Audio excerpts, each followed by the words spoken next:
Hello students, स्वागत है आपका। आज हम अपने इस वीडियो में बात करेंगे क्लास 12th के एक्सरसाइज 8 के मिसलिनियस विविध प्रश्नावली के क्वेश्चंस को। ठीक है, ये लास्ट एक्सरसाइज है एप्लीकेशन ऑफ इसका इंटीग्रल का। तो इसके कुछ क्वेश्चंस को हम सॉल्व कर लेते हैं। इसमें क्वेश्चंस लंबे और अच्छे हैं, इनके क्वेश्चंस को आप ज़रूर लगाइए।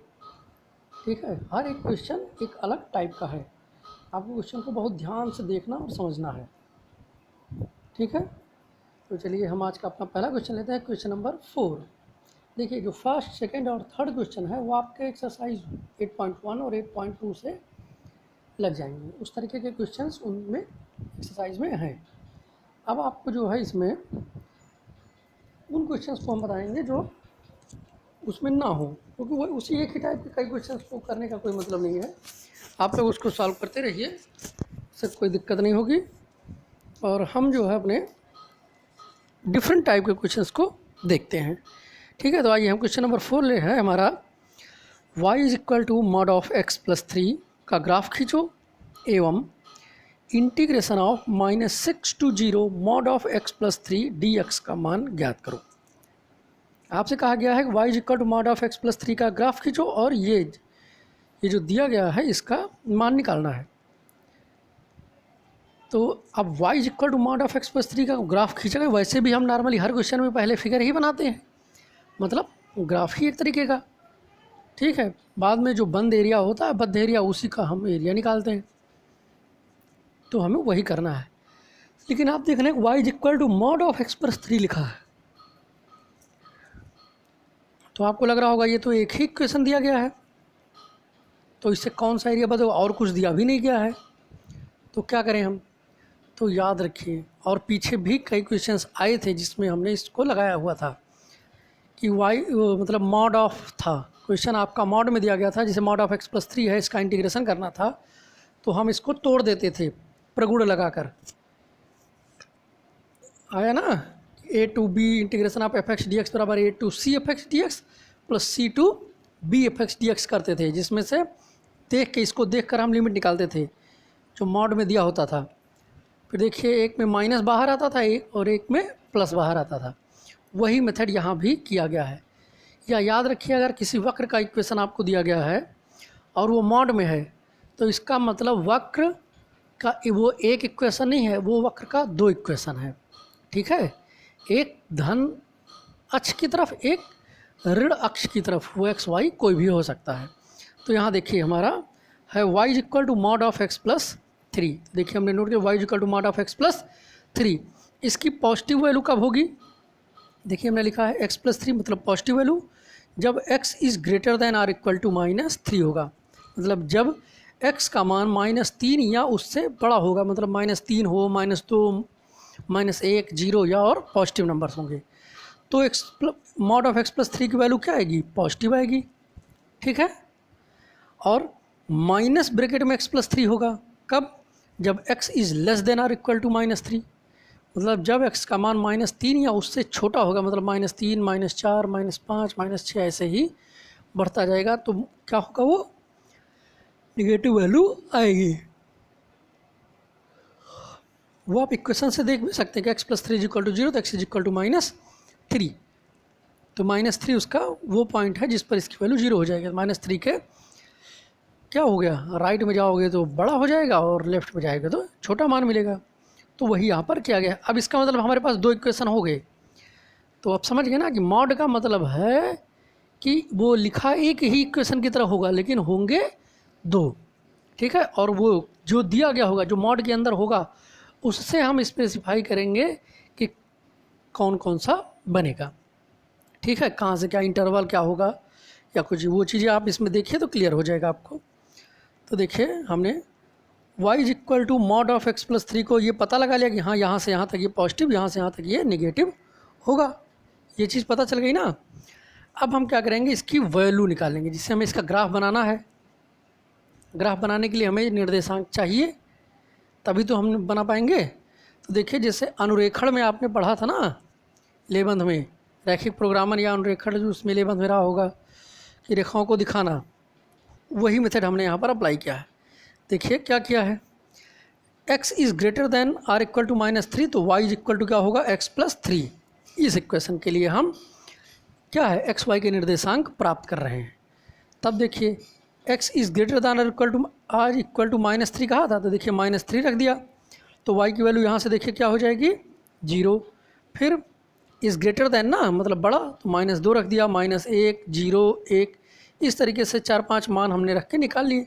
तो x का मान -2 रखा तो 1 आया, x का मान -1 रखा तो 2 आया, x का मान 0 रखा तो 3 आया, x का मान 1 रखा तो 4 आया। कहाँ रखा, ये इस equation y is equal to x plus 3 में। यही तो होगा, क्योंकि x is greater than or equal to -3, तो y की वैल्यू क्या होगी प्लस एक्स प्लस 3। ठीक है, आइए अब इसका हमने माइनस वाले के लिए निकाल लिया। ये देखिए x is less than or equal to -3, मतलब x का मान -3 या उससे छोटा होगा तो y is equal to -x plus 3 होगा वैल्यू। ऊपर देखिए निकाल लिया था आपने। ठीक, अब यहाँ देखिए वहाँ भी हमने -3 रखा तो 0 आया, -4 रखा तो 1 आया, -5 रखा तो 2 आया। कहाँ रखा, यहीं पर रख रहे हैं हम। y is equal to minus bracket में x प्लस 3 में, -6 रखा तो 3 आया, -7 रखा तो 4 आया। हमने इतने निर्देशांकों को निकाल लिया। भाई हम यही करते हैं, 3-4 निकाल लेते हैं, उसके बाद में उनको दिखा के अपना वक्र बना लेते हैं। तो आइए अब हमें निर्देशांक मिल चुके हैं, अब हम अपना वक्र बनाते हैं। जो भी होगा, वैसे ये रेखा है तो बनेगा रेखा ही, लेकिन निर्देशांक हमें पता चल गए। अब आइए देखते हैं। देखिए हमें बनाने के लिए अगर 0 वाला मिल जाए, जिसमें कोई न कोई x या y कोई एक 0, तो वो हमारे लिए आसान होगा। ठीक है, तो हम किसको किसको ले लें, देखिए ये -3 0, देखिए y is equal to x plus 3 वाले को बनाने के लिए हम एक ले लेते हैं -3 0 और एक ले लेते हैं 0 3। ठीक है, ये दो ले लेते हैं हम, ये हमें दिखाना आसान होगा। भाई देखिए कार्तीय तल पर दिखाना आसान होगा। ये वाला कहाँ जाएगा, -3 0, भाई x अक्ष पर चली गई दूरी -3 और y अक्ष पर 0, यही तो निर्देशांक बनेगा। तो -3 0 आप दिखा सकते हैं कहाँ पर, भाई ऋण x अक्ष पर। और ये क्या है देखिए 0 3, मतलब प्लस धन x पर 0 और धन y पर 3। वो देखिए आइए हम देख लेते हैं यहाँ पर। ये देखिए -3 0 ये बन गया और 0 3। ठीक है, दोनों बना लिया आपने। अब आइए दूसरे वाले का भी देख लेते हैं, क्योंकि रेखा बनाने के लिए हमें 2 ही निर्देशांक मिल जाए, हमारी रेखा बन जाएगी। इसी तरीके से ये देखिए इसमें भी -3 0 और कोई निर्देशांक नहीं मिल रहा है, तो कोई भी इसमें से लिए हमने -6 3 ले लिया है। ठीक है, -6 3। आइए अब देखते हैं। देखिए -3 0 -6 3। अब ये दिखाइए आप, तो देखिए -6 3 हमारा बना है यहाँ, और -3 0 तो वही है, कॉमन पॉइंट है। कॉमन अगर आपको देखिए इस तरीके की अगर 2 रेखाएं मिल रही हैं तो देख लीजिए उनमें कोई कॉमन पॉइंट तो नहीं है, क्योंकि कॉमन पॉइंट मिल जाएगा तो आसानी भी हो जाएगी आपको, और ये भी पता चल जाएगा कि ये दोनों यहाँ पर इसको अपने आप को या एक दूसरे को प्रतिच्छेद कर रहे हैं। ठीक है, ये चीज़ें आपको देखनी है। तो ये हमें मिल गया। अब देखिए 0 3 यहाँ था, हमने क्या किया, ये लाइन खींच दी ऐसे। ये कौन सी है, x y is equal to x plus 3, और देखिए ये वाला मिला दिया। ये कौन सी है, y is equal to minus bracket में एक्स प्लस 3, दोनों बन गए।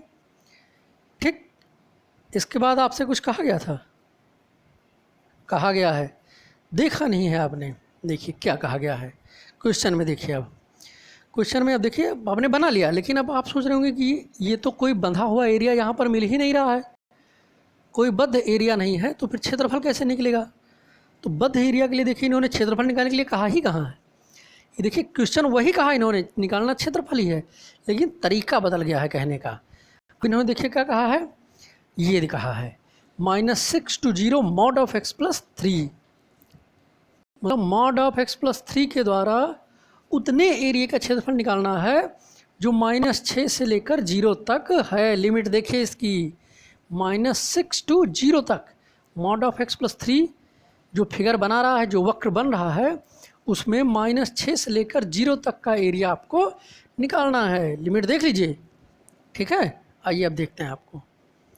ये जो फिगर बनाए हो तुम, ये जो 2 रेखाएं बनी, ये क्या है, मॉड ऑफ एक्स प्लस 3 को ही रिप्रेजेंट कर रही हैं।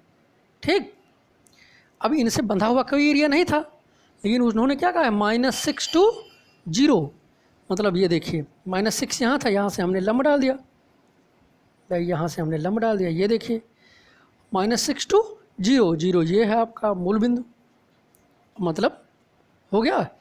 अब आपको ये बंध गया ना एरिया, देखिए ये यहाँ से लेकर यहाँ तक, एस से ओ तक समझ लीजिए आपको एरिया निकालना है, सिंपल।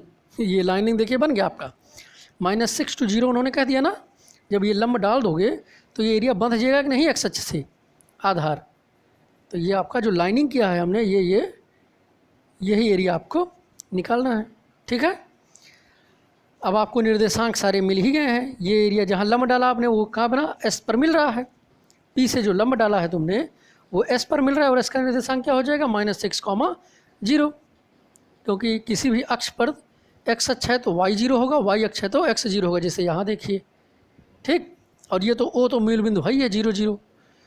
आपको इंटीग्रेशन कहाँ से करना है, 0 से एक्स -6 से 0 तक करना है, ठीक है।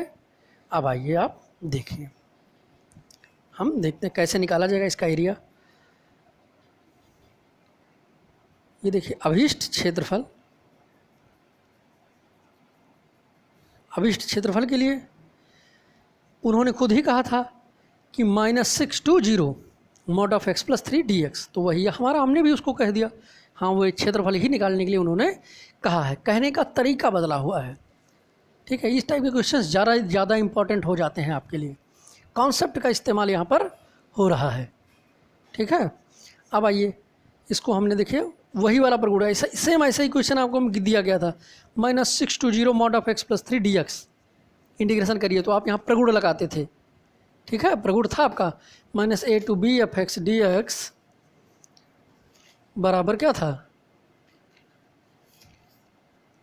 a to c f x dx plus c to b f x dx, वही वाला यहाँ पर इस्तेमाल किया गया है। प्रगुण नंबर 3 था आपका वो, ठीक है। देखिए ये हमने क्या कर दिया, -6 to -3 by a to c mod of x + 3 dx plus -3 to 0 mod of x + 3 dx। अब देखिए -6 से लेकर -3 तक के लिए इसका मान क्या होगा, धनात्मक या 0, -6 नहीं, ये निगेटिव हो जाएगा। -6 से लेकर -3 तक इसका मान या तो निगेटिव होगा या तो क्या होगा, 0। तो ये देखिए माइनस बाहर आ गया, -6 to -3 मॉड को हटा दिया, x + 3, ठीक, ये हो गया आपका। फिर -3 to 0 यहाँ के लिए देख लीजिए, -3 to 0 x + 3, क्योंकि -3 से लेकर 0 तक के लिए इसका मान क्या आएगा, मॉड ऑफ x + 3 का मान क्या आएगा, या तो 0 या पॉजिटिव, तो प्लस का साइन आ गया, ठीक है। आपका ये हो गया। ये बता रहे हैं कि हाँ ये किधर किधर एरिया बन रहा है आपका, ये हमारा हो गया। अब इसका इस्तेमाल किए हैं आप, याद आया, वही चीज़ है यहाँ पर। अब इसका इंटीग्रेशन कर दीजिए, क्या हो जाएगा, x + 3 का इंटीग्रेशन हो जाएगा x² / 2 + 3x, यहाँ भी हो जाएगा x² / 2 + 3x, ठीक है। लिमिट क्या होगी, -6 to 3, यहाँ देखिए माइनस लगा था, यहाँ भी माइनस लगा है, ये प्लस ये था। अब इसमें क्या करनी है आपको, लिमिट लगा देना है। अब ये तो कई बार आप किए हैं, इसको आसानी से कर सकते हैं। देखिए क्या हो जाएगा, -3 रखेंगे तो -9/2, सॉरी -3² मतलब 9/2, फिर 3 × -3 -9 हो जाएगा, फिर माइनस क्या हो जाएगा, 6 रखोगे तो -36/2, और ये -6 × -3 -18 होगा, और माइनस पहले वाला 18 हो जाएगा, ठीक। हमने डायरेक्टली कर दिया है, FB - FA direct bracket open करके कर दिया है। और यहाँ भी देख लीजिए वही चीज़ क्या है, लिमिट लगा दी, तो क्या हो गया हमारा 9/2 + 9 -9/2 -9/2 9/2 कट गया, 9 वर्ग का ही आंसर हो गया हमारा, ठीक है। तो बहुत ही सोच समझ के ध्यान से लगाइएगा, इंपॉर्टेंट क्वेश्चन है ये।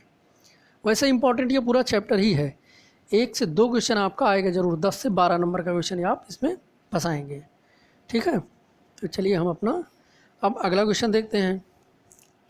इसमें ये मॉड वाला जरूर याद रहेगा, मॉड वाले क्वेश्चंस को आप ज़्यादा लगाइएगा, क्योंकि संभावनाएं उनकी ज़्यादा होती है, कॉन्सेप्ट उसमें लगा हुआ है, ठीक है। उसमें डिसाइड कर लीजिएगा कहाँ से कहाँ तक उसकी वैल्यू पॉजिटिव होगी, कहाँ से कहाँ तक उसकी वैल्यू नेगेटिव होगी। उसके बाद उसी के हिसाब से आप उसको प्रगुण लगाकर तीसरे प्रगुण के हिसाब से चेंज कर लेना है दूसरा प्रगुण के हिसाब से, ठीक है। 0 1 2 तीसरा प्रगुण उसका है हर्षरूप का, दूसरा प्रगुण है एनसीईआरटी का। चलिए हम अपना अगला क्वेश्चन देखते हैं। हमने अगला क्वेश्चन लिया है क्वेश्चन नंबर 5। क्वेश्चन नंबर 5 है कि x is equal to 0, x is equal to 2 pi और तथा वक्र y is equal to sine x से घिरे क्षेत्र का क्षेत्रफल ज्ञात कीजिए। तो यहाँ पर आपको साइन x का वक्र बनाना है, ग्राफ, ठीक है। इन्होंने आपको बताया है कहाँ से कहाँ तक। तो सबसे पहले हम क्या करेंगे, ये देखिए x अक्ष और y अक्ष खींचे आप, तभी एक कार्तीय तल बनेगा। बन गया कार्तीय तल, ये O हो गया, ये 0 हो गया, ओरिजिन जो हमेशा होता है। ये सब आपको पूछना नहीं है, डायरेक्टली फट से पहले बना लेना है। इसके बाद क्या बनाना है, आपका वक्र क्या है, y is equal to sine x, ठीक है। तो y is equal to sine x का हमने ये ग्राफ बना लिया, ऐसे ग्राफ बनता है इसका, ये देखिए, ठीक है। ऐसे फिर बनता आगे जाके। फिर देखिए ये ऐसा क्यों बनता है, आप जानते हैं कि x का y साइन x का मान क्या होता है, 0 से 1 तक जाता है, फिर 1 से 0 तक जाता है, इस तरीके। ये मतलब इसका क्या होता है, पहले बढ़ता है फिर घटता है, फिर बढ़ता है फिर घटता है। कहाँ तक बढ़ता है, कहाँ तक घटता है, तो +1 तक बढ़ता है और -8 तक घटता है। तो साइन x का रेंज क्या हो गया, +1 to -1, मतलब धन 1 से -1 तक। तो ये देखिए 0 से पहले 1 तक बढ़ा है, फिर घटते हुए 0 आया, 0 से फिर -1 आया, -1 से फिर बढ़ा तो घटा फिर बढ़ा, इस तरीके से ये घटता बढ़ता रहता है, ठीक है। तो ये आपका साइन, इसको आप जानते भी होंगे साइन एक्स का ग्राफ, ठीक, बन गया। इसके बाद इन्होंने क्या कहा, x इज इक्वल टू 0, तो 0 तो आपका यही है, ठीक। उसके बाद कहा x इज इक्वल टू 2 पाई। तो भाई देखिए 0 से मान बढ़ता है कहाँ तक, 90 तक बढ़ता है, ये हो गया 90, ये देखिए ये यहाँ तक 90 हो गया। इसके बाद फिर 90 से 180 तक क्या होता है, फिर 90 से 180 तक मान घटते हैं इसके, ठीक, वैल्यू घटनी शुरू होती है और 180 पर आकर 0 हो जाती है, ये देखिए फिर वहाँ से आ गया 0, ठीक। फिर 180 के बाद 270 तक इसका मान क्या होता है, निगेटिव तरफ जाता है, मतलब 0 से -1 की तरफ बढ़ता है, ये देखिए तो नीचे की तरफ आ गया, माइनस की तरफ, देख लीजिए आप। फिर क्या होता है, फिर -1, 270 पे -1 हो जाता है। उसके बाद फिर उसकी वैल्यू क्या होती है, बढ़ना शुरू होती है। तो बढ़ते बढ़ते बढ़ते बढ़ते कहाँ तक जाती है, 0 पर, देखिए ऊपर की ओर जा रही है ना, तो -1 से 0 तक गई। उसके बाद फिर वहाँ से 0 से बढ़ना शुरू हुई, +1 तक गई, और उसके बाद फिर नीचे उसी तरीके से जाएगी। यही प्रक्रिया है, मतलब 0 से 90 तक बढ़ी, फिर 90 से 180 तक घटी, मतलब फिर से 0 बनी, फिर 0 से -1 तक गई, फिर -1 से 0 तक बढ़ी, फिर 0 से 1 तक बढ़ी, इस तरीके से इसकी प्रक्रिया चलती है, ठीक है। तो ये है इसका साइन का ग्राफ। इन्होंने आपको क्या कहा है, हमने ऐसे बीच में कोड बना लिया, देखिए 0 बना लिया, फिर पाई/2 दिखा दिया, पाई दिखा दिया, 3π/2 दिखा दिया, 2 पाई दिखा दिया, मतलब बड़े बड़े कोडों का मान दिखा दिया, जिन्हें हम आसानी से दिखा भी सकते हैं और बना भी सकते हैं। भाई 0 ले लिया, 90 ले लिया, 180 ले लिया, 270 ले लिया और 360 ले लिया, ठीक। अब देखिए इन्होंने क्या कहा, x बराबर 0 से x बराबर 2 पाई तक, तो 0 तो यही हो गया आपका ये एरिया, ठीक, और 2 पाई हो गया आपका ये, यहाँ तक आपको निकालना है। देखिए बद्ध है भी, देखिए जो लाइनिंग हमने किया है वो एरिया आपको मिल गया आपको, ठीक है। उसी का एरिया आप क्षेत्रफल निकालना है, यही भाग वो भाग है, यही वो क्षेत्र है जिसका एरिया निकालना है आपको, ठीक है।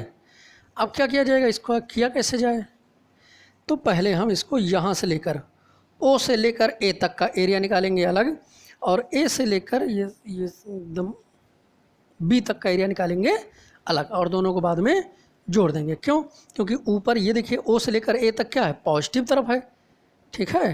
भाई y जो है धन का इस्तेमाल हुआ है, और A से लेकर B तक जो हुआ है वो y क्या है, नेगेटिव है। भाई देख लीजिए x अक्ष, ये भाग जो है x अक्ष के ऊपर है, और ये भाग जो है x अक्ष के नीचे है, तो इसको हमें अलग अलग करना पड़ेगा, ठीक। ये देखिए अब अभीष्ट क्षेत्रफल इज इक्वल टू क्या होगा, 0 to पाई, भाई यहाँ से यहाँ तक का, तो 0 to pi y d x हो जाएगा, ठीक है। क्यों, क्योंकि ये एक्स अक्ष के ऊपर है।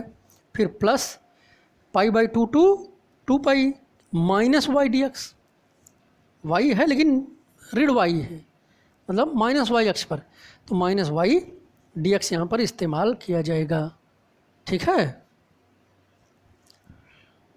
ये ध्यान रखिएगा, माइनस वाई यहाँ पर इस्तेमाल किया जाएगा। क्यों किया जाएगा? क्योंकि यहाँ पर ये जो हिस्सा है ए से बी वाला, ये वाला, ये क्या हुआ है, ऋण वाई अक्ष पर बना हुआ है ना।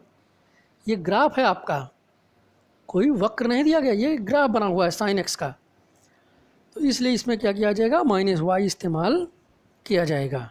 ठीक, अब इसका y की वैल्यू रख दी, y equal to sine x है, तो ये हो गया 0 टू पाई साइन एक्स, और यहाँ क्या हो जाएगा, ये माइनस बाहर आ जाएगा, minus pi to 2 pi sine x d x. ठीक, अब इसको आप इंटीग्रेशन कर दीजिए। ठीक है, जब आप इसका इंटीग्रेशन करेंगे तो क्या होगा, साइन एक्स का integration minus cos x 0 to pi, फिर माइनस साइन एक्स का integration minus cos x pi to 2 pi, हल कर दीजिए, minus cos pi plus cos 0 minus minus cos 2 pi plus cos pi, इसकी वैल्यू रख दिया हमने और इसको हल कर दिया। 1 + 1 + 2 इज इक्वल टू 4 वर्ग इकाई, 4 वर्ग इकाई आपका आ गया। ये था साइन एक्स का 0 से पाई तक का क्षेत्रफल। ठीक, तो ये आपको ध्यान देना है कि जब ग्राफ बनेगा तो जो आपको दो क्षेत्रफल इस्तेमाल कर रहे हैं, तो एक में प्लस वाई इस्तेमाल होगा, दूसरे में वाई माइनस वाई। क्यों होगा? क्योंकि दूसरा वाई जो है वो ऋण वाई अक्ष की तरफ है, तो जब तक हम माइनस नहीं लगाएंगे तो हमें कैसे पता चलेगा कि ऊपर वाला कि नीचे वाला। अगर हम प्लस वाई कर देते तब तो गड़बड़ हो जाता, हमारा ग्राफ ही गलत हो जाता। ठीक है, इसलिए वहाँ पर माइनस लगाना आवश्यक है। चलिए अगला, हम अपना अगला क्वेश्चन लेते हैं, क्वेश्चन नंबर 7।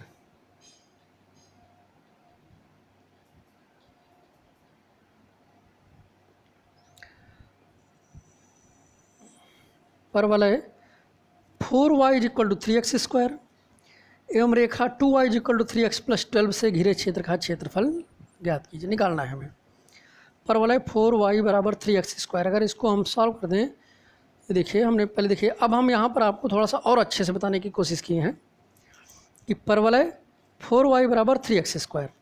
अब इसको अभी हम इसको यहाँ पर लिखे नहीं, लेकिन अगर आप चाहते हैं तो इसको बना लेते, परवलय का रूप x² = 4/3y। ठीक, ये बनेगा आपका x² = 4/3y, तो x² = 4ay का रूप हो गया ये। ठीक है, x² = 4ay। ठीक है, तो ये इसका शीर्ष क्या होगा, ये एकदम मानक रूप है कि नहीं है, ये एकदम मानक रूप दिया हुआ है, तो इसका शीर्ष क्या होगा, ये 0 0 होगा। ठीक, शीर्ष हो गया 0 0। ये देखिए यहाँ पर अभी हमने नहीं लिखा है, तो इसको बनाने लिए जान लीजिए, इसका शीर्ष क्या हो जाएगा, 0 0। ठीक है, तो और किस अक्ष के सम्मित है, y अक्ष के सम्मित होगा, क्योंकि x² बराबर आपको मिल रहा है, मतलब धन y अक्ष के सम्मित होगा, तो शीर्ष 0 0 और धन y अक्ष के सम्मित।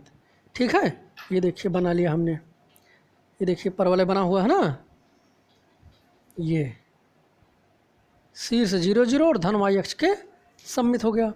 अब आप आइए अपनी रेखा देख लीजिए, रेखा क्या है, 2y = 3x + 12। हम रेखा के बारे में थोड़ा ज़्यादा नहीं कह सकते, क्योंकि ये x + by + c = 0 के रूप में है। ठीक है, व्यापक रूप का समीकरण जो होता है, यहाँ पर हमें निर्देशांक निकाल तो लेंगे हम, लेकिन हमें थोड़ा सा मेहनत ज़्यादा करनी पड़ेगी, इसलिए हम क्या करते हैं, इसको छोड़ देते हैं, हम इसको नहीं, हमने परवलय बना लिया है ना, बस ठीक रखे रहिए। अब हम क्या करते हैं, इन दोनों वक्रों को हल करके हम प्रतिच्छेद बिंदु निकाल लेते हैं। जब प्रतिच्छेद बिंदु निकाल देंगे, बस उसी प्रतिच्छेद बिंदु से रेखा जाएगी। ठीक है, और प्रतिच्छेद बिंदु तो हमें वैसे भी निकालना पड़ेगा, इसलिए हम अपना एक पंथ तो काज कर लेंगे यहाँ पर। ठीक है, तो वही हमने यहाँ पर किया है, समीकरण 1 और 2 को हल करने पर। देखिए हम यहाँ पर समीकरणों को नहीं हल किए हैं, ये आपका काम है, आप समीकरणों को हल करके x y का मान निकालेंगे। तो देखिए हमने समीकरणों को हल किया, तो हमें मिला x = 4 - 2। ठीक है, कैसे किया ये बता देते हैं। देखिए दूसरे समीकरण से 2y का मान ले जाकर पहले समीकरण में रख दिया है, कहाँ पर, 4y में। ये जो 4y है इसको हम 2 × 2y लिख सकते हैं ना, तो वही 2 × 2y होगा, तो 2y की जगह पर लिख देंगे 3x + 12, तो सारा का सारा x का द्विघात बन जाएगा, x के 2 मान आएंगे, 4 - 2, और जब उसको रखेंगे तो y का मान मिल जाएगा 12 और 3, 2 मान मिल गए। तो प्रतिच्छेद बिंदु क्या हो जाएगा, 4, 12 माइनस 2, 3। ये देखिए 4, 12 माइनस 2, 3। यही आप कह लीजिए कि रेखा के भी निर्देशांक हो गए। रेखा इन दोनों से जाएगी ही जाएगी भाई। प्रतिच्छेद बिंदु का मतलब ही यही होता है कि दोनों वक्र वहाँ से गुजरेंगे। तो बस हम अपना आप ये देखिए हमने 4, 12 बना लिया। ये देखिए परवलय पर मिला, और -2, 3 जब निकाला तो वो भी परवलय पर ही मिलेगा ही मिलेगा। फिगर बनाने में आप पहले फिगर बना लिया, निर्देशांकों को बाद में लिखिएगा, ठीक है। अब 4, 12 देखिए बना लिया हमने, ये -2, 3, ठीक। और इसी को ये आगे बढ़ा दिया, आपका ये हो गया। परवलय आपने पहले से ही बना लिया था, ठीक। तो बंधा हुआ एरिया क्या मिला, देखिए जो लाइनिंग की है यही वो बद्ध एरिया है जिसका क्षेत्रफल आपको निकालना है। देखिए एक ही काम हो गया कि नहीं हो गया हमारा। हमने प्रतिच्छेद बिंदु निकाला और उससे हमें रेखा भी मिल गई भाई। परवलय और रेखा एक दूसरे को काट ही रहे हैं, ठीक है। ये चीज़ें आपकी प्रैक्टिस करते करते आ जाएंगी आपको भी, ठीक। तो अब देखिए, अब इसका एरिया निकालना है हमें, क्या किया जाए। तो हम इसको इरेज कर रहे हैं। देखिए हमने सब कुछ बना रखा है। ये देखिए आप क्या बना रखा है हमने,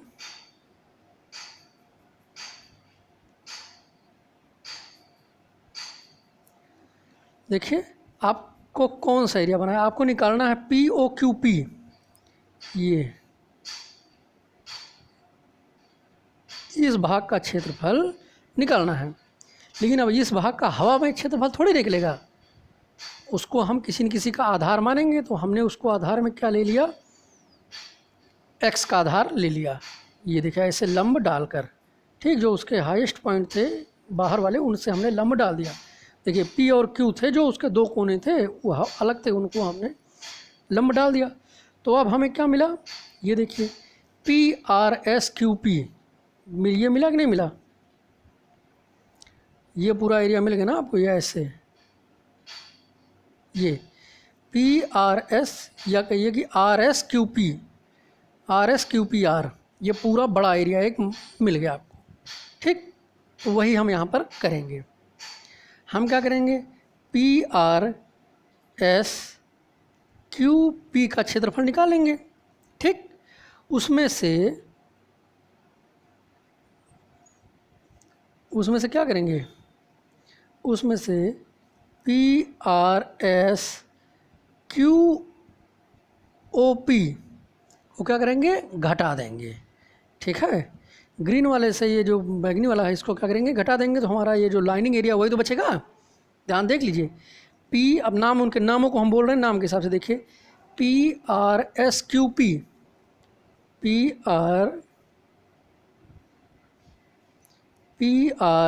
PRSQP में से हम PRSQOP घटा देंगे तो हमारा ये ग्रीन वाला एरिया है, लाइनिंग एरिया बच जाएगा। ये देखिए वही हमने यहाँ पर किया है। ये देखिए अभीष्ट क्षेत्रफल क्या किया है, क्षेत्रफल POQ, P भी लिख सकते थे हम, POQP लिख देते, उसे कोई दिक्कत नहीं थी और अच्छी बात है लिखने से, ठीक। वो हमें निकालना है लाइनिंग वाला मतलब।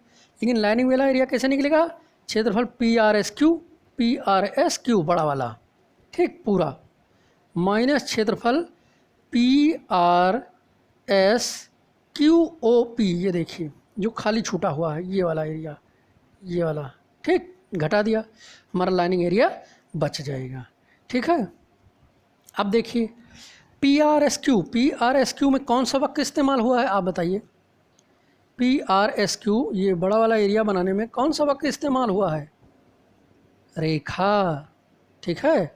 और रेखा आपने क्या माना है, देखिए रेखा का इक्वेशन क्या है, रेखा का इक्वेशन हमने माना है 2, देखिए 2 है ना रेखा का इक्वेशन, तो हमने लिख दिया यहाँ पर और हाँ लिमिट क्या होगी, लिमिट भाई R का निर्देशांक क्या होगा, -2, 0, और S का निर्देशांक क्या होगा, जब लंब डालोगे तो भाई लंब डाल रहे हो तो 4, 0 ही तो होगा, ठीक। तो इंटीग्रेशन कहाँ से कहाँ तक होगा, -2 to 4, ठीक। वही यहाँ पर देख लीजिए हमें रखते, देखिए -2 to 4 की लिमिट लगा दी है। ये देखिए y2, क्योंकि रेखा का समीकरण 2 है इसलिए y2 लिखा, अगर रेखा का समीकरण 1 होता तो y1 लिखते हैं। तो integration of -2 to 4 y2 dx minus PRSQOP, देखिए PRSQOP में ये इस्तेमाल होगा, तो उसमें क्या इस्तेमाल हुआ है? वक्र इस्तेमाल हुआ है, रेखा थोड़ी इस्तेमाल हुआ है। वक्र इस्तेमाल मतलब परवलय इस्तेमाल हुआ है। तो और परवलय कौन सा समीकरण है? पहला समीकरण माना था हमने। तो यहाँ देखिए हमने क्या लिख दिया है, -2 to 4 y1 dx, ठीक है।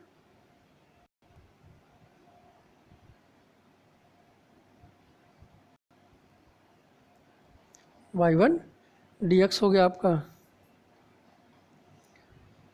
ठीक है। अब हम यहाँ पर इसके भी वैल्यू रख देंगे। ये क्या होगा, देखिए -2 to 4 y2 माना था ना, y2 की वैल्यू क्या होगी? 3x + 12/2, वहाँ से y बराबर बना लेंगे। फिर -2 to 4 y1 माना था, मतलब परवलय वाला, परवलय से y का बना लीजिए। y का क्यों बना रहे हैं आप? क्योंकि आपने आधार x को माना है, इसलिए y बराबर बनाओगे। बार बार हमारे क्वेश्चन में इस चीज़ को बता देते हैं। 3x² ये बन गया। अब इसका इंटीग्रेशन करके आप वैल्यू रख दीजिए। इंटीग्रेशन करोगे बन जाएगा 3x² देखिए 1/2 बाहर कर दिया, ये बन जाएगा 3x² 2 + 12x, और ये हो जाएगा x/3, 3/4 बाहर ही निकल गया। और इसके बाद हमने इसकी वैल्यू रख दी, मतलब लिमिट लगा दी, लिमिट लगा के इसको सॉल्व कर दिया, ठीक। कैलकुलेशन इसके बाद बची। अभी जब कैलकुलेशन करोगे आपका तो आ जाएगा क्या, 27 वर्ग इकाई, ठीक है। कैलकुलेशन है, आप खुद भी कर सकते हैं जल्दी जल्दी, तो इसको आप कर लीजिए। तो ये है आपका मेन क्वेश्चन। आप फिगर एक बार अगर आप बना लिए, समझ लिए, तो समझ जाइए आपने सारा काम कर दिया। उसके बाद वही नॉर्मल इंटीग्रेशन है, ठीक है, एकदम नॉर्मल इंटीग्रेशन। बस सारा जो मेहनत है वो आपका फिगर में ही है, ठीक है। तो अब आइए हम अपना अगला क्वेश्चन देखते हैं। क्वेश्चन नंबर 9 क्या है? दीर्घवृत्त x² + a² + y² + b² = 1 एवं रेखा x/a + y/b = 1 से धीरे क्षेत्र का क्षेत्रफल ज्ञात करना है आपको। अब आप देखिए इसको क्या है, x² + a² + y² + b² = 1 क्या है? दीर्घवृत्त का मानक रूप है, ठीक। और रेखा क्या है? x/a + y/b = 1। पता नहीं याद है कि नहीं आपको? याद होना चाहिए, अगर नहीं याद है तो। ये क्या है? रेखा के अंतःखंड रूप का समीकरण, जहाँ पर a x अक्ष धन x अक्ष पर काटा गया अंतःखंड है और b धन y अक्ष पर काटा गया अंतःखंड है, ठीक है। तो इसमें हमें कुछ भी इनका प्रतिच्छेद बिंदु निकालने की ज़रूरत नहीं है, क्योंकि इनका सब कुछ हमें ऐसे ही फिगर बनाएंगे अपने आप पता चल जाएगा, ठीक। बस हम क्या करेंगे, इनको हमने देखिए यहाँ पर आपको दिखा दिया है कि दीर्घवृत्त x² + a² + y² + b² = 1 को हमने पहला समीकरण माना है, ठीक है। तो इसका क्या होगा, केंद्र 0 0 होता है, दीर्घ अक्ष के निर्देशांक होंगे +-a, 0, ठीक है। दीर्घ अक्ष मतलब x अक्ष पर, जहाँ वो एक दूसरे को काट रहे होंगे वो निर्देशांक। तो दाहिने तरफ होगा +a, 0, बाएं तरफ होगा -a, 0। लघु अक्ष होगा +-b, 0, ठीक है। अभी फिगर में हम आपको बता भी देंगे। और रेखा जो आपको दी गई है x/a + y/b = 1, यहाँ भी आप देखिए x अक्ष पर a, 0 निर्देशांक होगा भाई। a अक्ष का a दूरी का अंतःखंड काटेगा, तो उस बिंदु का, जहाँ पर वो काटेगा उस बिंदु का निर्देशांक क्या होगा, a, 0 ही तो होगा। आपने इसका डेरिवेशन क्या होगा आपको पता होगा। और y अक्ष पर जहाँ काटेगा उसका निर्देशांक क्या होगा, 0, b।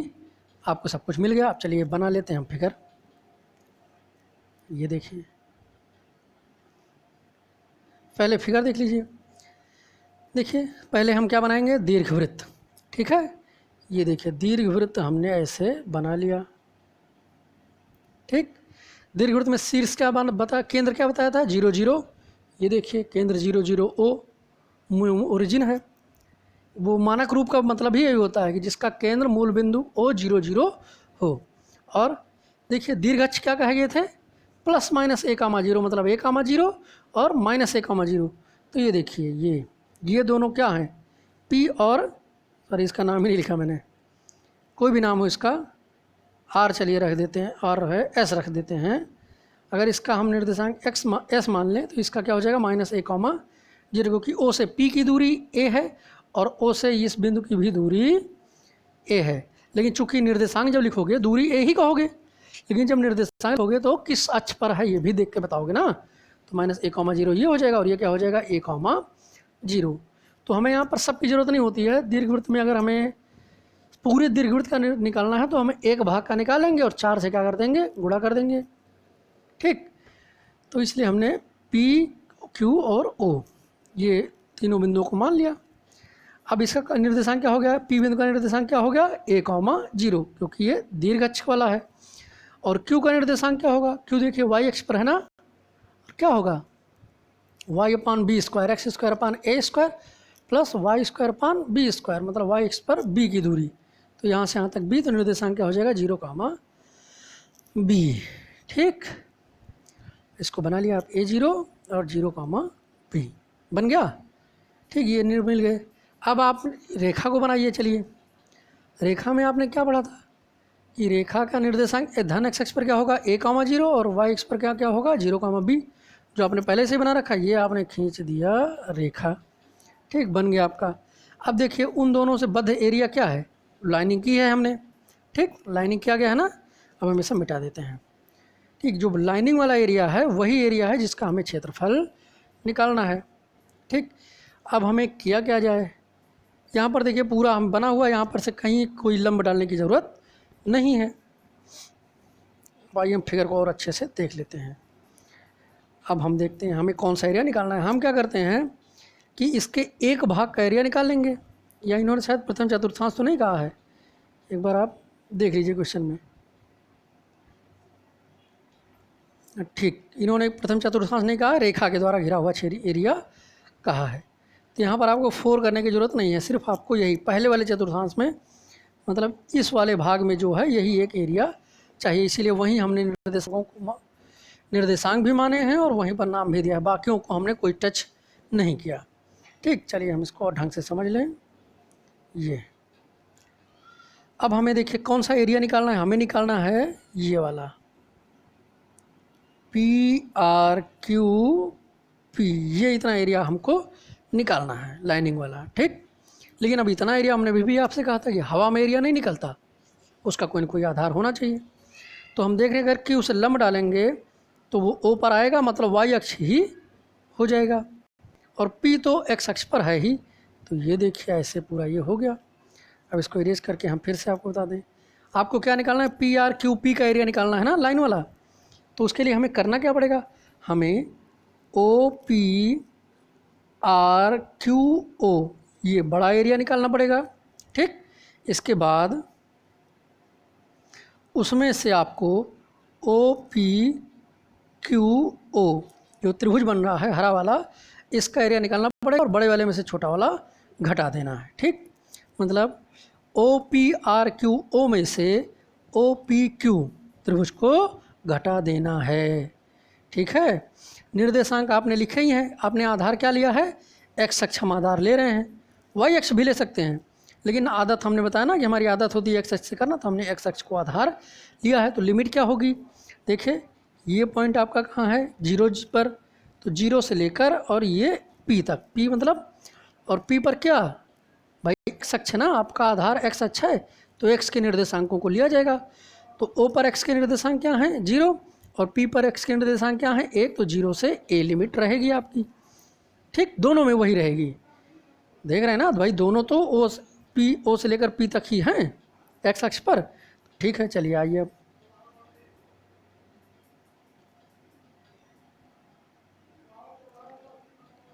ठीक, अब ये देखिए अभीष्ट क्षेत्रफल क्या हो जाएगा, क्षेत्रफल PQPR, अभीष्ट क्षेत्रफल क्या हो जाएगा, क्षेत्रफल QPR। फिगर देखते रहिए आप।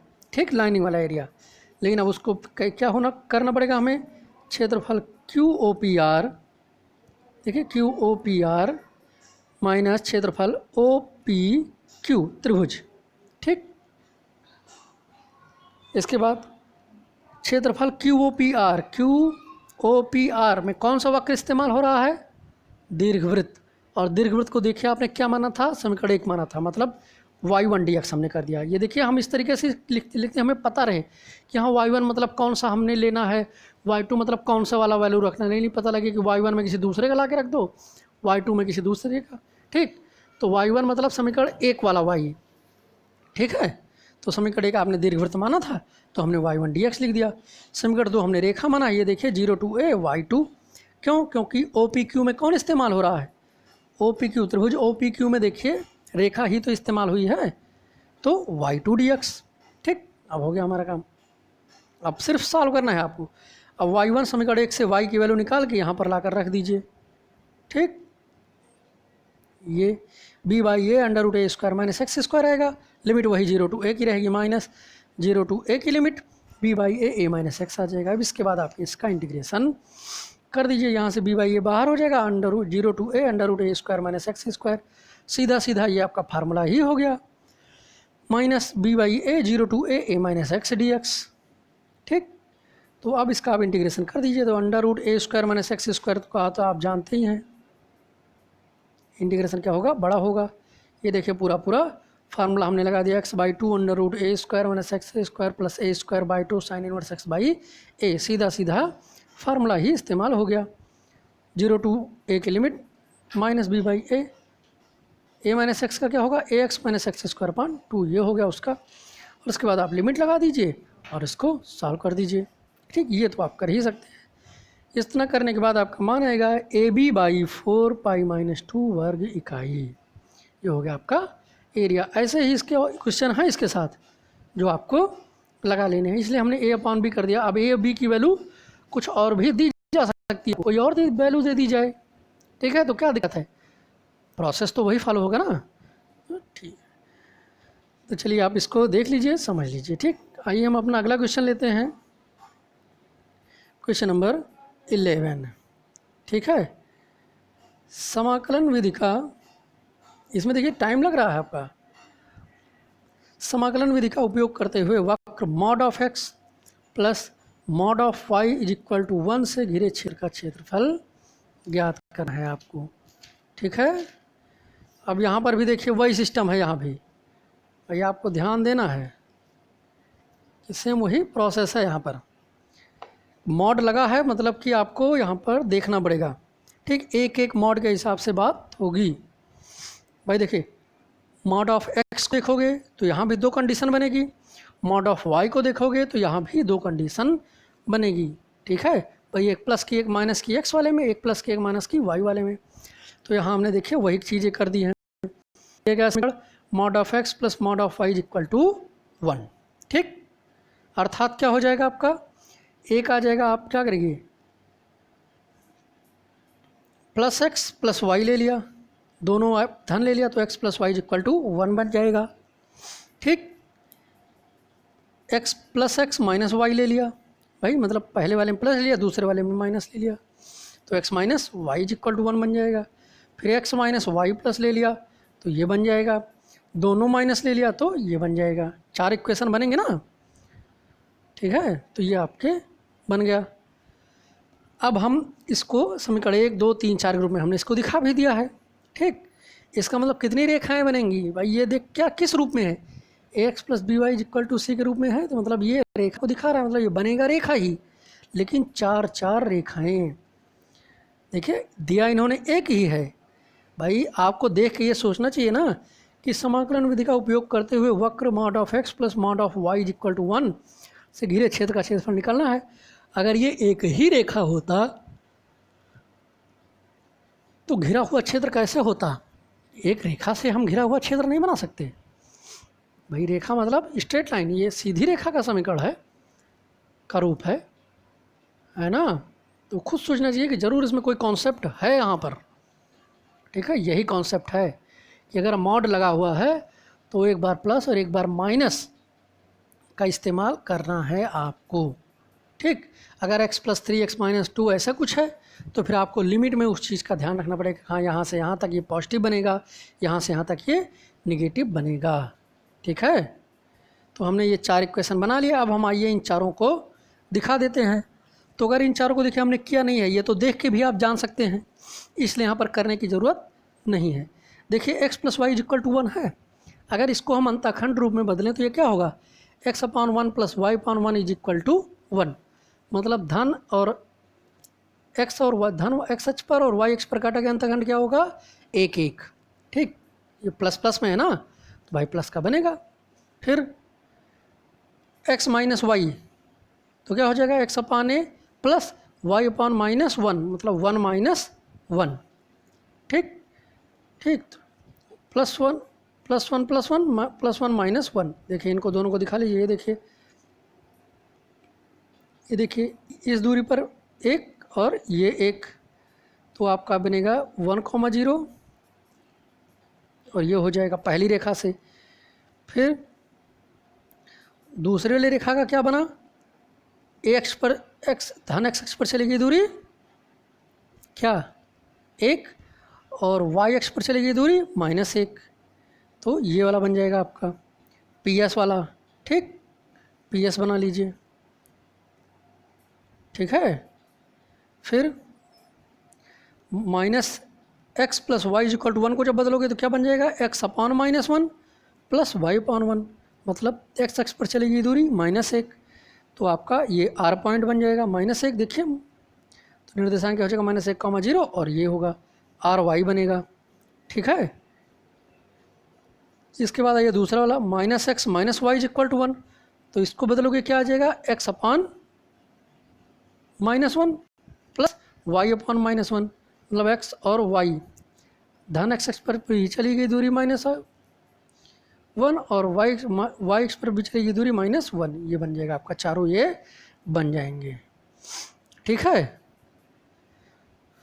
तो देखिए भाई जैसे आप उनके चली गई दूरी निकाल लोगे उससे निर्देशांक बन जाएगा आपका।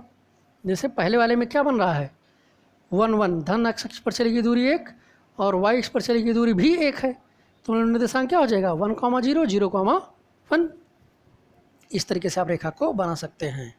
ठीक, आप उसको रेखा को बना लीजिए, आपका ये फिगर बनेगा जिसके निर्देशांक भी आपको पता चल जाएगा। भाई O से P की दूरी 1 है, O से Q की दूरी +1 है, O से R की दूरी -1 है और O से Y' की दूरी -1 होगी। निर्देशांक भी आपके इसी तरीके से बन जाएंगे। ये तो आप चीज़ें आपको पता हैं या नहीं है तो होनी चाहिए। हाई स्कूल की बुक उठाइए और देखिए वहाँ से। ठीक, तो फिगर बन गया। अब इनसे बंधा हुआ एरिया तो ये पूरा है ना, PQRSP पूरा जो चतुर्भुज टाइप का दिख रहा है ना। ठीक, और निकालना क्या है, इनसे बद्ध एरिया आपको निकालना है। देखिए इन्होंने कहा इससे घिरा क्षेत्रफल निकालना है, तो हम क्या करते हैं, हम भाई दूरियां चारों तरफ चली गई दूरियां क्या हैं, बराबर है ना, हर तरफ 1 इकाई की ही दूरी चली गई है। ठीक है, मतलब जो क्षेत्रफल निकलेगा हर भाग का 4 भाग हैं। देखिए 4 भाग दिख रहे हैं कि नहीं दिख रहे हैं, चारों चतुर्थांश में 1 1 भाग है, तो 1 चतुर्थांश, हम किसी 1 चतुर्थांश से क्षेत्रफल निकाल लीजिए 1 भाग का और उसको क्या करिए 4 से गुणा कर दीजिए। देखिए क्षेत्रफल में धनात्मक या ऋणात्मक तो होता नहीं। ठीक, तो 1 भाग का जो क्षेत्रफल आएगा वो दूसरे तीसरे चौथे सबका आएगा। उनके निर्देशांकों के ऋणात्मक होने से उनके क्षेत्रफल ऋणात्मक थोड़ी हो जाएंगे, क्षेत्रफल तो धनात्मक ही आएगा। तो देखिए हम क्या करेंगे, हम OPQ का क्षेत्रफल निकालेंगे और उसके बाद 4 से गुणा कर देंगे। ठीक, तो देखिए उसको हमें यही करना है। तो OPQ वाले में कौन सा वक्र इस्तेमाल हो रहा है, PQ रेखा, मतलब कौन सी रेखा, धन x धन y 1 1 वाला, मतलब कौन सा, पहला वाला। आप यहाँ क्या करिएगा, समीकरणों को लिखते चलेगा। जैसे ये वाला है PQ वाला, तो यहाँ पर लिख देंगे हम x + y = 1। ये क्या है, PS + x - y, तो इस पे भी लिख देंगे x - y। ये RS क्या है, -x - y, इस पे लिख देंगे -x - y = 1। ऐसे आप लिख देंगे चारों तरफ। ठीक है, इससे आप ही को आसानी हो जाएगी। तो ये हो जाएगा आपका। अब क्या हो जाएगा, कौन सा वक्र इस्तेमाल हो रहा है, PS इस्तेमाल हो रहा है ना। तो चलिए क्या करेंगे, integration of 0 to 1 y1 dx और 4 से गुणा कर दिया। ठीक, 4 integration of 0 to 1 y1 dx। ठीक है, और y1 क्या है, पहला वाला, वहाँ से y की वैल्यू निकालोगे तो आ जाएगा 1 - x dx। आधार आपने क्या लिया है, x। ठीक, चाहते तो y भी ले सकते थे, उससे कोई दिक्कत नहीं है। ठीक है, सेम टू सेम ही बनता भाई, तब 1 माइनस वाई आ जाता, बस डी वाई लिख देते तुम, तो उससे कोई फ़र्क आने वाला नहीं था। इंटीग्रेशन किया 4x minus x square upon 2 0 to 1, और ये आप आसानी से कर सकते हैं। अब सिर्फ आपको चित्र बनाना है, कौन सा एरिया हमें लेना है, क्या उसकी लिमिट होगी, बस इतना ही चीज़ आपको चित्र में देखना होता है। इसका इंटीग्रेशन कर दीजिए, हम एक बार चित्र को फिर से देख लेते हैं। आपको क्या निकालना था, ये वाला एरिया निकालना था। यहाँ कौन सा वक्र इस्तेमाल हुआ, पी क्यू वाली रेखा इस्तेमाल हुई है, कौन सी, मतलब x plus y is equal to 1 वाली, ठीक। वहाँ से y की वैल्यू हमने आधार x मान लिया है, तो कौन सा लगेगा, y बराबर x 1 माइनस एक्स बना लिया, और लिमिट क्या लगेगी 0 to 1। भाई जब आधार x माने हो तो लिमिट भी आपकी x वाली होगी। तो देखिए o पर x की लिमिट है, x का निर्देशांक है 0 और p पर है 1, तो 0 to 1 की लिमिट लग गई। ये एक भाग का एरिया हो गया। आपको निकालने कितने भाग के हैं, 4 भाग के, तो 4 गुणे कर दिया हमने और हमारा क्षेत्रफल निकल गया, ठीक है। अब आइए अगला क्वेश्चन, क्वेश्चन नंबर 12 क्या दिया गया है। देखिए ये और अच्छे तरीके से आपको दिखाया गया है। देखिए रैखिक प्रोग्रामन में जैसे आपको दिया जाता था, रैखिक प्रोग्रामन में इस तरीके से दिया हुआ मिलता है। ऐसे आपको रेखाएं दे दी जाती हैं और कहा जाता है कि इनको प्रदर्शित करिए, ठीक है, उस पर इनका वो निरूपण करिए। तो क्या है, देखिए क्या दिया गया है, वक्रों x, y, मतलब एक्स वाई के लिए, x, y का मतलब होता है एक्स वाई निर्देशांकों के लिए, y is greater than x square, ठीक, तथा y is equal to mod of x से घिरे क्षेत्र का क्षेत्रफल, मतलब y is greater than x square है एक वक्र है, और y बराबर मॉड ऑफ x दूसरा वक्र है, इनसे घिरे हुए क्षेत्र का क्षेत्रफल निकालना है। तो y is greater than x square को देख के हमें पता चल जा रहा है कि ये एक परवलय का रूप है। ये देखिए दिए गए समीकरण एक्स स्क्वायर बराबर वाई परवलय हो गया। देखिए निरूपण करने के लिए हम यही करते हैं, पहले उनको बराबर लगाकर लिख लेते हैं, इससे हमें चित्र बना लेते हैं, ठीक है। हमें तो सिर्फ यहाँ पर चित्र प्राप्त करना है, ठीक है, सिर्फ यही इतना काम है। सिर्फ इन्होंने कुछ अपने क्वेश्चन को जो कहने का तरीका है वो बदल दिया है, ठीक है। आप x comma y, y is greater than x square, y is equal to mod of x लिख दिया, इससे बड़ा कॉम्प्लिकेटेड दिखने लगा है, हाई फाई दिख रहा है। सिर्फ आपको समझ लेना है कि ये निरूपण वाला वही प्रोसेस इन्होंने रैखिक प्रोग्रामन वाला फॉलो कर दिया है, थोड़ा सा हमको कंफ्यूज करने के लिए।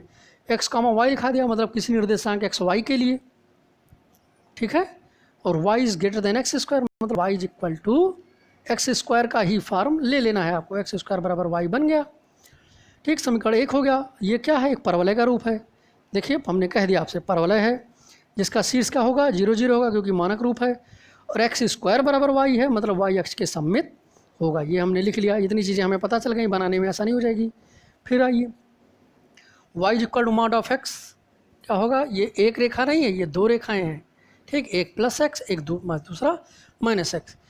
हाँ कहाँ कहाँ होगा ये हम यहाँ पर देख लेंगे। तो ये देखिए अगर x की वैल्यू 0 से बड़ी होगी, 0 या 0 से बड़ी होगी तो क्या होगा, हमेशा धनात्मक मान मिलेगा। तो ये देखिए y is equal to x होगा कब, जब x इज ग्रेटर देन 0 होगा, समीकरण 2 बना दिया इसे। y is equal to minus x होगा कब, जब x इज लेस देन 0 होगा, समीकरण 3 बना दिया इसे। अब आइए इन्हें हम बना लेते हैं, ठीक है।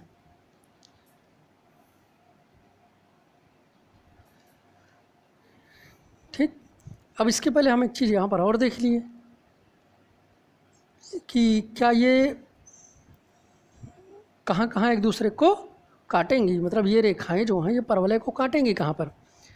तो समीकरण 1 2 को हल करने पर देखो, जब हल करोगे तो आएगा x बराबर 0 1 और y बराबर भी 0 1 आएगा। तो पहले और दूसरे का मतलब परवलय का और पहली वाली रेखा का प्रतिच्छेद बिंदु क्या हो जाएगा, 0 0 और 1 1, ठीक। ये हमने यहाँ पर लिख दिया। फिर पहले यहाँ पर पहले और तीसरे को दिया गया है, कर लिया हमने। क्या आया हमारा, x की वैल्यू आ जाएगी 0 -1 और y इज इक्वल टू 0 1, मतलब 0 0 और -1 1, ठीक है। ये आपके दोनों निकल गए, पहले दूसरे का और पहले और तीसरे का, ठीक है, हो गया। यहाँ पर तीसरा करने की ज़रूरत ही नहीं थी, दूसरे और तीसरे को हल करने की कोई ज़रूरत ही नहीं थी, कर दिया वो अच्छी बात है, ठीक है। ये 0 0 पर प्रतिच्छेद करते हैं रेखाएं। चलिए आइए हम देखते हैं फिगर अपना। देखिए क्या मिला है, 1 और 2 मतलब परवलय और पहली वाली रेखा का प्रतिच्छेद बिंदु क्या मिला है, 0 0 और 1 1। तो पहले हम परवलय बना लें। परवलय आपको मिल गया था कि शीर्ष 0 0 होगा और वाई अक्ष के सममित होगा, मानक रूप का समीकरण है। तो ये देखिए हमने परवलय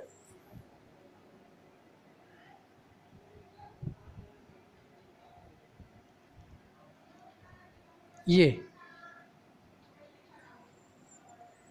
परवलय ये आपका बन गया, ठीक है आपका।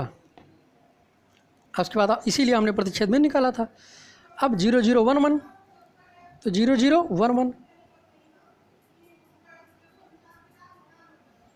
ये ठीक पहली वाली रेखा बन गई। फिर दूसरा क्या कहा, 0 0 और -1 1, ये देखिए ऐसे बन जाएगा दूसरी वाली, ठीक है।